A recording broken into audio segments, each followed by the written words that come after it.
एक प्रेत की मुक्ति की कथा सुनाता हूँ। इस कथा को सुनने मात्र से अगर किसी के जीवन में प्रेत बाधा हो तो वो दूर हो जाती है। मैं तुम्हें वो प्रेत मुक्ति की कथा सुनाता हूँ। ये मानवा पापकृतस्तु सर्वदा सदा दुराचार रता विमार्गगा क्रोधाग्नि दग्धा कुटिलस्य कामिनी सप्ताह यज्ञेन कलौ पुनन्तितः। एक धुंधकारी नाम का व्यक्ति था। उसने जीवन पर्यंत पाप कर्म किए थे। मरने के बाद वह प्रेत बन गया। कौन था ये? एक समय की बात है। तुंगभद्रा तटे पूर्वम अभूतपत्तनम उत्तमम यत्र वर्णा स्वधर्मेण सत्य सत्कर्म तत्पराः। कलयुग आरंभ हुए लगभग 200 बरस बीत चुके थे। तब की बात है। कलयुग के आरंभ को अभी 200 ही वर्ष बीते थे। तभी एक तुंगभद्रा नदी के किनारे आत्मदेव नाम के ब्राह्मण की पत्नी धुंधली ने षड्यंत्र किया। आत्मदेव चाहते थे कि उनके बेटा हो, इसीलिए वो संतों महात्माओं से जाकर के प्रार्थनाएं करते रहते थे। उन्होंने न जाने कितने प्रकार के महात्माओं के चरण धूलि में अपना सर रखा था। फिर उनको एक महात्मा मिले तुंगभद्रा नदी के किनारे। उन्होंने आत्मदेव को समझाया, कथम रोदसी विप्रत्वम काते चिंतावलीयसी बत्तुम सत्वरयम मह्यम स्वस्य दुखस्य कारणम। अरे ब्राह्मण, ऐसा दुखी होकर क्यों रो रहा है? अपने हृदय की बात मुझ साधु से कह दे। महात्मा तो महात्मा होते हैं। जब आत्मदेव ने कहा कि मेरे कोई पुत्र नहीं है, दिग जन्म प्रजा बिना गृहस्थी का जीवन बिना संतान के धिक्कार के योग्य हो जाता है, ऐसे में मैं बहुत पीड़ा में हूँ। तब महात्मा ने समझाया, मुंचा ज्ञानम प्रजा रूपम बलिष्ठा कर्मणो गति विवेकम तु समासाद्य त्यज संसार वासनाम। संसार की वासनाओं को त्याग दे ब्राह्मण और भगवान का भजन कर, क्योंकि वही माता पिता हैं, वही पिता पुत्र हैं, उनसे अलग कुछ भी नहीं है। बाबा, आपकी बात तो बड़ी अच्छी है। मैं भी जानता हूँ त्वमेव माता च पिता त्वमेव, रोज बोलता हूँ। लेकिन जिसकी गोद सूनी हो उससे पूछो, मेरे कोई संतान नहीं है। महात्मा को दया आ गई।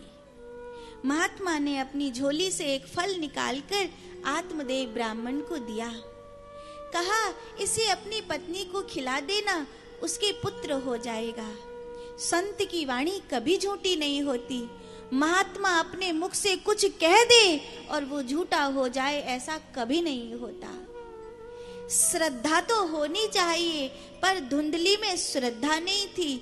इसलिए धुंधली ने वो फल जो आत्मदेव जी ने ला करके दिया है, महात्मा का कृपा प्रसाद, वो एक गऊ को खिला दिया। और इतना बड़ा षड्यंत्र रचा। शायद उस जमाने में इतना बड़ा षड्यंत्र सोचना भी कठिन था। इतना बड़ा षड्यंत्र रचा कि आत्मदेव को पता भी नहीं चला। और अपनी किसी ऐसी मुंह बोली बहन बनाई, उससे धन दिया और उसका गर्व खरीदा और अपना गर्व बनाकर आत्मदेव को बता दिया। इतनी बड़ी बात आत्मदेव को पता नहीं चली कि ये धुंधली के गर्भ से नहीं जन्मा है। मेरा नाम आत्मदेव है, सो इस पुत्र का नाम परमात्म देव रख दूं। कोई भी बालक अगर 8 महीने में जन्म लेता है तो उसके लिए राहु की पूजा करानी पड़ती है। 8 मास से बच्चे को शुभ नहीं मानते हैं। इसीलिए अगर कोई बालक 9वें महीने में प्रवेश नहीं कर पाए, 8वें महीने में ही जन्म ले ले, तो आचार्य उसके लिए राहु की पूजा करते हैं। ये जो बालक था, ये चूंकि उसके गर्भ में पहले आ चुका था, धुंधली का तो नहीं था। धुंधली ने तो इसे अपना नाम दिया मेरा नाम धुंधली है, इसलिए इसका नाम धुंधकारी होगा। आत्मदेव ने संतोष कर लिया, पर उस फल का क्या हुआ? वो फल जो एक गऊ ने पाया है, उस गऊ के फल पाने के कारण वो जो बालक जन्मा है उसका नाम रखा गया गोकर्ण। गोकर्णो पंडितो ज्ञानी धुंधकारी महाकला। गोकर्ण पंडित हुए, ज्ञानी हुए और धुंधकारी महाखल हुआ। धुंधकारी की जो